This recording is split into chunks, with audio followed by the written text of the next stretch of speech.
ერთ-ერთი მნიშვნელოვანი გამოწვევა, რაც დაგვანახა ჩვენ ამ კვლევამ, არის მაგალითად წიგნიერებაში არის ის, რომ ახალგაზრდებს უჭირთ არგუმენტირებულად, თანმიმდევრულად ჩამოყალიბება და გამოთქმა თავისი აზრისა, თავისი მოსაზრებისა. ასევე დაგვანახა კვლევამ, რომ არის გამოწვევები კრიტიკული აზროვნების თვალსაზრისით, პრობლემების მოგვარების თვალსაზრისით, აი ამ უნარებისთვის უნარებზე არის გამოწვევა. იგივე მეცნიერებაში, როცა ჩვენ ვსაუბრობთ სამეცნიერო საგნებზე, დარგებზე, ინჟინერიაზე და მათემატიკაზე, მაგალითად გამოწვევა არის ის, რომ ახალგაზრდები კი აღიარებენ აი ამ დარგების მნიშვნელობას, მაგრამ ვერ ხედავენ ამ სფეროს კავშირს რეალურ ცხოვრებასთან, რაც სინამდვილეში ესე არ არის, იმიტომ რომ ჩვენ ბუნებაში, სამყაროში ვცხოვრობთ, სადაც ყველა მოვლენა აიხსნება, ასე ვთქვათ, ყველა მოვლენას აქვს თავისი მეცნიერული საფუძველი.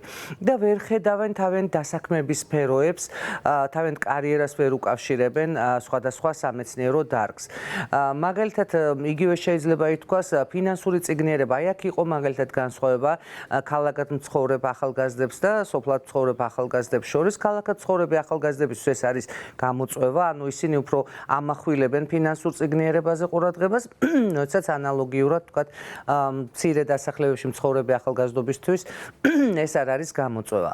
ძალიან საინტერესო იყო ის, რომ უმრავლესობამ დაახლოებით 92%-მა იცის ინგლისური ენა და 70%-ზე მეტმა ამ გამოკითხული ახალგაზრდებისა გამოთქვა სურვილი, რომ ისწავლოს მეორე ევროპული ენა. ანუ ისინი მზად არიან ამ მიმართულებით იმუშაონ. კიდევ მინდოდა მეთქვა ძალიან კარგი მიგნებები, რომ აი პერსონალურ და სოციალურ განვითარებასა და მენტალურ ჯანმრთელობას შორის არის დიდი კავშირი.